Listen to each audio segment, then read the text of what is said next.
Philippines' most beautiful faces share one secret. Now you too can reveal your rosy white glow with Pond's White Beauty Cream. Go to ponds.com.ph to get your free beauty gift. Colorism as an issue has long been tackled about and criticized by both scholars and critics alike. And yet its pervasiveness in Philippine media continues till this very day. You see it in billboards and magazines, ads and flyers. With a fastly growing opposition against the blatant colorism in these products and ads, one cannot help ask the question, why do they still exist?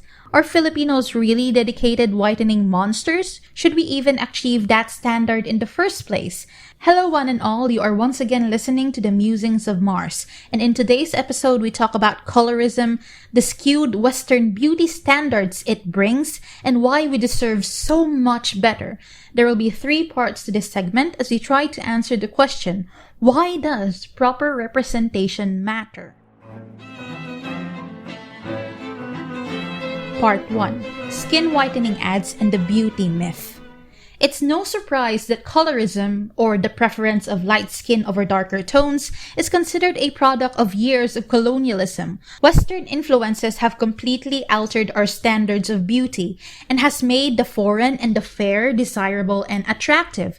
You see it in little comments from relatives about your skin tone, or the Philippine media's preference over light-skinned actors and actresses, while casting those of the darker Pantone as the comedic relief. You see it more clearly in the ad presented earlier, even as it showcases the different aforementioned actresses, all white and flawless and glowing. It gets even more ironic as the ad indirectly admits that colorism is so blatantly present in the industry. The narrator says, "The Philippines' most beautiful faces share one secret." She then reveals the said secret to be Pond's White Beauty Cream. And now normal people such as yourself can have it too, because God forbid you may have skin tone darker than fair.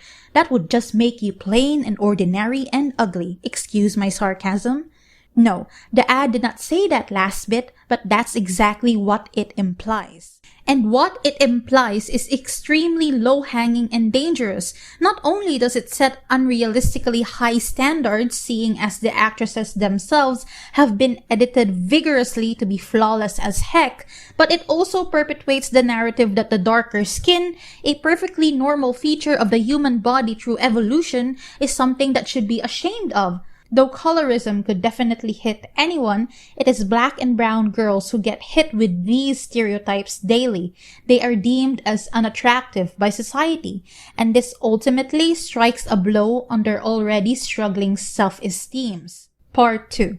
Why proper representation matters. It should be noted that this inaccurate representation of skin color is not a one-sided blame party.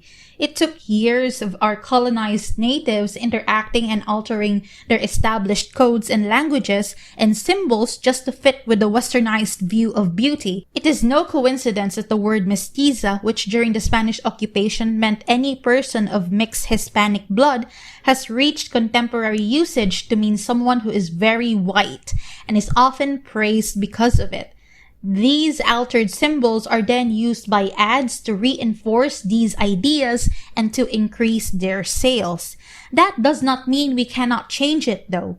Meaning will always be in flux, and it will be up to us to reclaim our identity and our own sets of beauty standards. What is beauty anyway if not a subjective movement of the soul? Abolishing the pervasiveness of whitening ads and more exposure to realistic body and skin standards empower the self-esteem that every young girl desperately needs. If ads are to represent people, then they should do so realistically. Part 3. Conclusion. Proper representation in media is extremely important. It allows people to share their unique, authentic stories in the hopes of connecting to the general collective. They are the codes and systems, perhaps, that become a vehicle to this global clearing of stereotypes and misconceptions. While ads hyper-focus on certain characteristics to boost their sales, they must remember that they still have the responsibility to realize whether or not they are sustaining harmful stereotypes or an awful, outdated viewpoint. Either way, I'm proud to say I'm brown-skinned, and so should you, and that is the only genuine secret Philippines' most beautiful faces, i.e., all of us, should have.